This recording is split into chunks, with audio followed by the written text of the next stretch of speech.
अस्सलाम वालेकुम जी। हफ्ते की सुबह एक अफवाह जो थी वो हमारे सीधी मत्थे में आके वजी है और वो अफवाह ये है कि सदर अलवी साहब जो हैं, जनाब सदर आरफ अलवी साहब अल मारूफ दंदान साज, और जिन्होंने PTV पे हमले की इतला दी थी अपने कायद जनाब इमरान अहमद खान न्याजी को, तो वो जो हैं वहाँ पे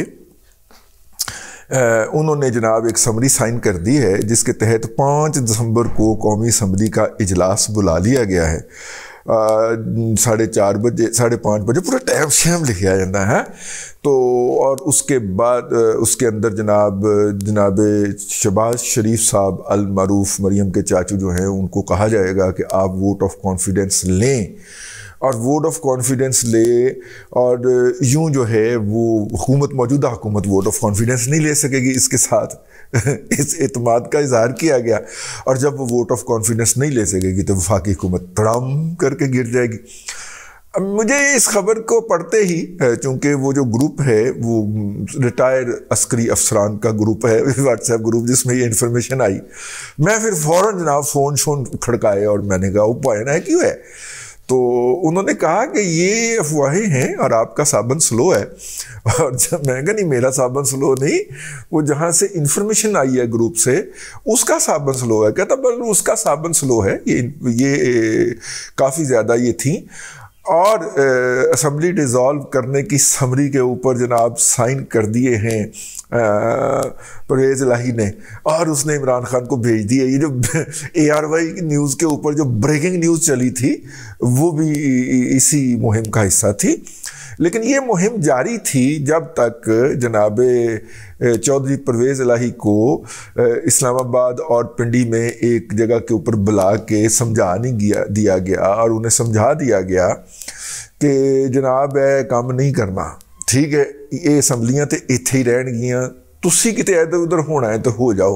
मुंडा तुहाडा स्पेन की सैर कर रहा है, हैं, आपका बेटा स्पेन की सैर कर रहा है, आप भी स्पेन की सैर करो। उन्होंने कहा अभी मैं पिछले दिनों ही तो होके आया, वो तो ठंड बड़ी है, हैं, हाँ वहाँ पे ठंड बहुत है, पाइपों में पानी जम जाता है, तो मैंने तो नहीं जाना वहाँ पे सैर करने। फिर उनका चुप करके वो जाके उन्हें समझाओ। फिर उन्होंने आके समझाया, ठीक है। वैसे आजकल बड़ा समझाने बुझाने वाला काम हुआ है। सादक संजरानी जो कि जिनका पूरा ख़ानदान जो है वो सैंडक के सोने और तांबे वाले प्रोजेक्ट की करप्शन के अंदर गोडे खुबा हुआ है, पूरा ख़ानदान, सारे भाई जो है, और बाप भी इनका, वो भी जनाब उड़ते उड़ते पहुँचे हैं लाहौर में, मॉडल टाउन में जनाब शहबाज शरीफ के घर। उनकी इस वक्त मुलाकात जारी है उनके साथ, जो मैं आपको मतलब कि बहरहाल वो उससे क्या बरामद होता है वो हम अपने अगले व्लॉग के अंदर करेंगे। लेकिन पहले इस खबर का तिया पहुंचा कहा लिया, तो खबर आ गई जनाब। अच्छा, उन्होंने कहा आपका साबन स्लो है, तो मैंने कहा अच्छा, तो क्या समझाया गया उनको? कहने लगे जी उनको समझाया गया कि ये असम्बलियाँ जो हैं ये इधर ही रहनी है, क्योंकि अगर ये असम्बलियाँ इधर उधर होती हैं तो जो IMF के साथ हमारा नवंबर के अंदर एक रिव्यू मिशन आया था IMF का, जिसने आके मौके के ऊपर जायज़ा लिया कि जनाब जो IMF की तरफ से जो कंडीशनलिटीज़ हैं, जो शराइत हैं, क्या उनके ऊपर पूरी तरह अमल दरामद हुआ है कि नहीं, क्या वो ग्रास रूट लेवल के ऊपर इम्प्लीमेंट हुई हैं कि नहीं। अकाउंट्स खाते शाते चेक किए उन्होंने, तो वो वफ्द चला गया। रात इंटरव्यू था शाहजेब खानज़ादा के साथ जनाब इसहाक डार का, और इसहाक डार साहब ने इसके अंदर जो था वो सबसे पहले तो अंदरूनी खाना जो उनके ऊपर हमला है, और वैसे बाय द वे इसकी इब्तिदा जनाब इसहाक डार साहब ने की हुई है। जब मिफ्ता इस्माइल जो थे वो फाइनेंस मिनिस्टर थे, तो जनाब इसहाक डार साहब ने उनके ऊपर हमला किया, और हमला करके और उनके ख़िलाफ़ छपने वाले जो आर्टिकल थे वो उन्होंने शेयर कर दिया, जिसके ऊपर मिफ्ता इस्माइल साहब को बहुत दुख हुआ। अब मिफ्ता इस्माइल साहब जो थे उनके बारे में एक तो बहरहाल बात है ना कि वो दफ्तर में कम बैठते थे और पिंडी में ज़्यादा पाए जाते थे, और उनको बाजवा का आदमी कहा जाता है। मतलब चले हम आज खुल के कह देते हैं, वो बाजवा के आदमी थे जी PMLN के अंदर, और उनकी फरमाइश के ऊपर उनको बनाया गया था वज़ीर ख़जाना कि जनाब इसको ये बना रहे। बाजवा साहब दोनों तरफों खेल रहे थे ना जी, तो ये इसलिए ज़्यादा ध्यान शहबाज शरीफ से या PMLN से ज़्यादा मिफ्ता साहब जो थे ये उनको पहुँचे होते थे परफॉर्मेंस देने। वैसे उधर परफॉर्मेंस देने कुछ और लोग भी जाते हैं, बस रहने ही दे, हमारा मुंह बांधी रहने दें, ठीक है। आपको नहीं अच्छा लगता कि हम किसी टीवी स्क्रीन पे नज़र आ जाते हैं, तो और भी बड़े लोग जो है वो जाते हैं वहाँ पे अपनी परफॉर्मेंस पेश करने। बाज़ औक़ात उनकी तस्वीर भी जारी हो जाती हैं, बाज़ औक़ात तस्वीर जारी नहीं होती। तो खैर ये इनका डिसएडवांटेज था कि ये इस प्रोसेस के अंदर उनकी ज़्यादा अहकामात बजा लाने के अंदर जनाब मिफ्ता इस्माइल साहब मसरूफ़ हो गए थे, बजाय इसके कि अपनी पार्टी या उसके वोट बैंक की बात करते। बेसिकली टेक्नोक्रेट हैं, बाहर से पढ़ के आए हुए हैं फाइनेंस को, तो फाइनेंस के मामलात को जब वो बोलते हैं तो बहुत सारे लोगों के कानों को वो म्यूज़िक लगता है, खुशगवार लगता है, क्योंकि वो फाइनेंशियल जार्गन्स के अंदर बात करते हैं। पाकिस्तान की इकॉनमी जो है ब्लैक एंड वाइट के अंदर वो बिल्कुल दुरुस्त बोलते हैं, और पाकिस्तान जैसे मुल्क की इकॉनमी को ब्लैक एंड वाइट के अंदर नहीं बोला जा सकता। जहाँ पे बहुत सारे ग्रे एरियाज़ हों, जहाँ पे बहुत सारे सेक्टर जो हैं वो खाम खा की एग्जम्पशंस इंजॉय कर रहे हों, वहाँ की इकॉनमी को उन टिपिकल जार्गन के अंदर, जहाँ जिन ममालिक की इकॉनमीज़ जो है वो 90% या 95% डॉक्यूमेंटेड हैं, उनके जार्गन के अंदर एक्सप्रेस नहीं किया जा सकता, उनकी टर्मिनोलॉजी के अंदर एक्सप्रेस नहीं किया जा सकता। बाय द बुक पाकिस्तान की मईशत को नहीं चलाया जा सकता, और मिफ्ता इस्माइल साहब बाय द बुक चलने वाले बिजनेसमैन हैं। अगर उनके बिजनेस के अंदर कोई घाटा पड़ गया है तो वो घाटा कस्टमर से पूरा करते हैं, कोकोमो की मिकदार कम कर देते हैं। एक पैकेट के अंदर एक कोकोमो घटा दो तो वो घटा देते हैं। तो मेरा मतलब है कि वो इस तरह वो अपना पूरा कर लेते हैं। वो ये नहीं करते कि जनाब क्यों ना हम जो है वो सस्ते इंग्रेडिएंट की बात करें, क्योंकि तो मार्केट में जो रेट है उसके मुताबिक जो है इसको लेके चले। तो मार्केट के अंदर जो रेट थे वो को मुनासिब नहीं थे। तो ये इसहाक डार साहब ने बता दिया कि जनाब वो रिव्यू करके, IMF का जो डेलीगेशन आया था वो रिव्यू करके वापस जा चुका है।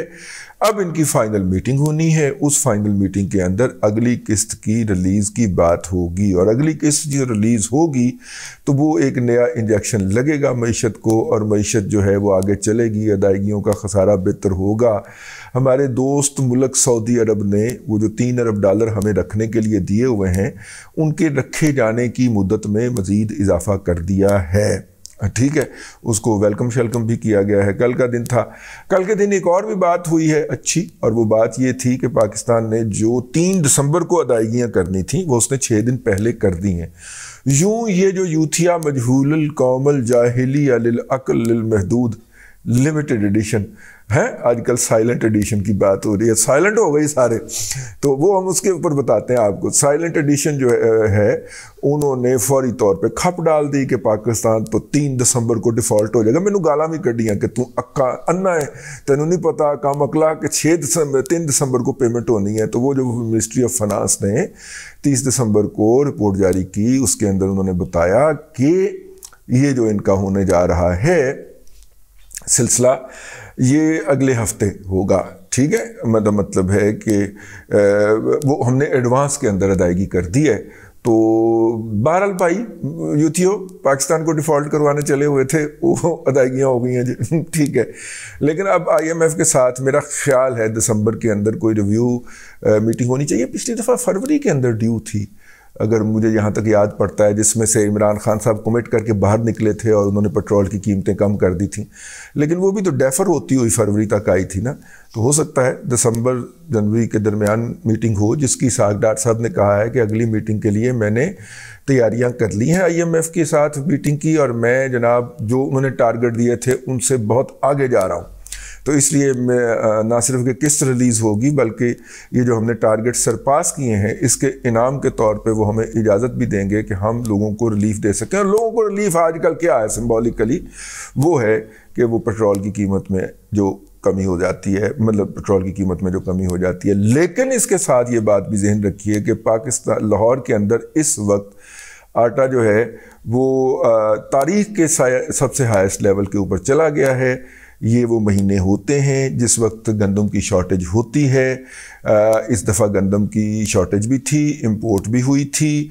लेकिन सैलाब आ जाने के बायस कराची और लाहौर के दरमियान जो रेलवे का लिंक जो था वो सस्पेंड रहा काफ़ी देर, और जो है उसकी वजह से हम बहुत सारी गंदम जो थी बहुत सारे प्रॉपर जगहों के ऊपर नहीं पहुंचा पाए, तो जिसकी वजह से ये शॉर्टेज है। कुछ ज़ख़ीरा अंदोज भी सरगर्म हो गए हुए हैं, और तो कोई कारोबार है नहीं, प्रॉपर्टी भी नीचे चली गई है, तो चले गंदम जो है वही उठा लेते हैं।